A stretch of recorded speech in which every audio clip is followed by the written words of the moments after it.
Alors bonjour, nous sommes à Station F, ce sont les 9e rencontres de la e-santé. Je me présente, je suis Anne-Sophie Joly. Je suis présidente du collectif national des associations d'obèses, appelé plus communément le CNAO, et puis on fait de l'associatif pour ma part depuis 25 ans sur les problématiques de l'obésité et de ses 19 pathologies associées.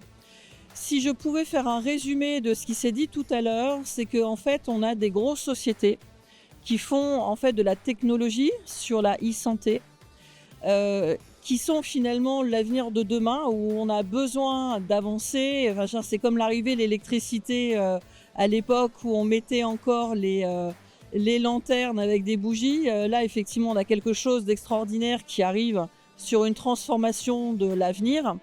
Maintenant, c'est au niveau de la population, au niveau des patients, au niveau finalement de la prévention aussi, comment ça va se passer, comment les choses vont être vulgarisées, comment la population va s'accaparer finalement ces nouvelles technologies.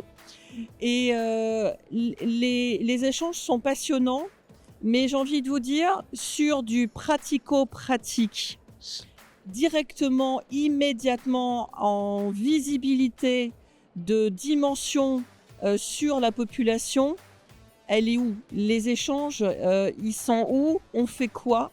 C'est palpable de quelle façon? Déjà sur des choses qui existent déjà.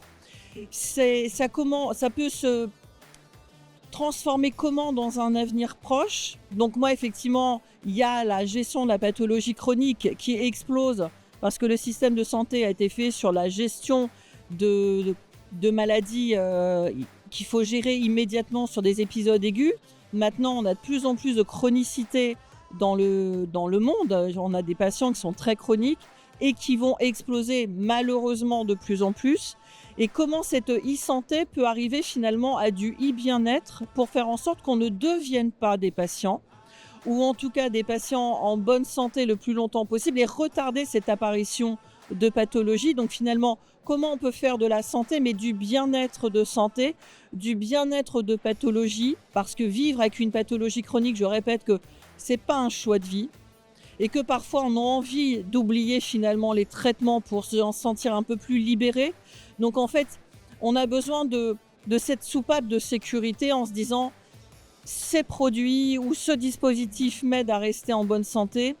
Maintenant, c'est comment je l'inclus, comment je le comprends pour une vie au quotidien, pour que finalement, ça soit le plus indolore possible et faire en sorte de dépister ce qui n'est peut-être pas actif aujourd'hui pour garder notre population en meilleure santé le plus longtemps possible, à commencer par nos enfants.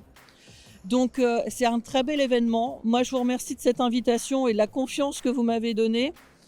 Et il faut pas oublier une chose, c'est qu'on arrive à avancer ensemble lorsqu'on a un travail d'équipe qui est fait à tous les échelons, finalement, de l'étage de l'immeuble.